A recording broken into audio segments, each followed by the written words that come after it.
ভারতের রাজধানী নয়াদিল্লিতে সুপ্রিম কোর্ট প্রাঙ্গণে এক চাঞ্চল্যকর ঘটনার পরিপ্রেক্ষিতে দেশজুড়ে ব্যাপক আলোচনা শুরু হয়েছে। মঙ্গলবার সকালবেলায় এক ব্যক্তি আদালতের প্রধান বিচারপতির দিকে জুতা ছুঁড়ে নিক্ষেপ করেন।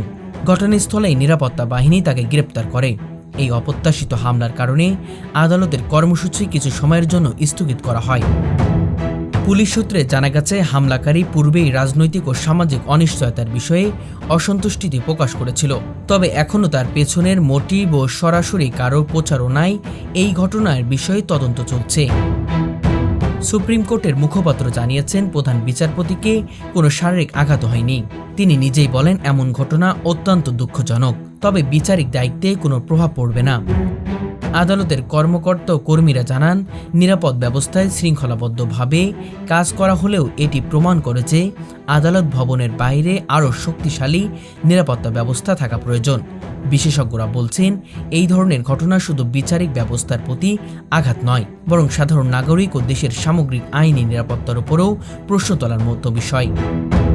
রাজনৈতিক ও সামাজিক বিশ্লেষকরা মনে করছেন, ভারতের সাম্প্রতিক বিচারিক সিদ্ধান্ত ও সাংবিধানিক নীতির সঙ্গে জনগণের অসন্তোষের কারণ এমন চাঞ্চল্যকর ঘটনা ঘটতে পারে।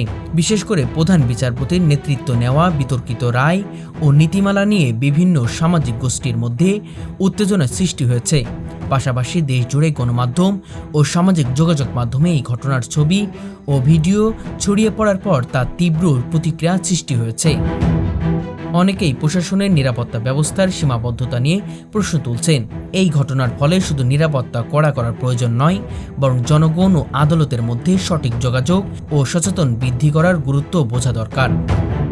সামাজিক ও রাজনৈতিক বাস্তবতার কারণে আদালতের বিরুদ্ধে অসন্তোষ সৃষ্টি হলে ভবিষ্যতে আরও এমন ঘটনা ঘটার সম্ভাবনা রয়েছে। তাই বিচারিক প্রতিষ্ঠানের প্রতি সম্মান বজায় রাখতে নাগরিকদের সচেতন করা এবং নিরাপত্তা ব্যবস্থা শক্তিশালী করা এখন অতীব জরুরি হয়ে দাঁড়িয়েছে। এই ঘটনার পর ভারতের কেন্দ্রীয় ও স্থানীয় প্রশাসন একাধিক বৈঠক করেছে এবং সুপ্রিম কোর্টের নিরাপত্তা ব্যবস্থা আরও কঠোর করার ঘোষণা দিয়েছে। দেশজুড়ে রাজনৈতিক দল, আইনজ্ঞ ও নাগরিক সমাজ এই ঘটনার তীব্র নিন্দা জানিয়েছে এবং প্রধান বিচারপতির নিরাপত্তা নিশ্চিতে সরকারি পদক্ষেপ দ্রুত নেওয়ার আহ্বান জানিয়েছে। বিশেষজ্ঞরা মনে করছেন, এটি ভারতের আইনি ব্যবস্থার জন্য একটি সতর্কবার্তা।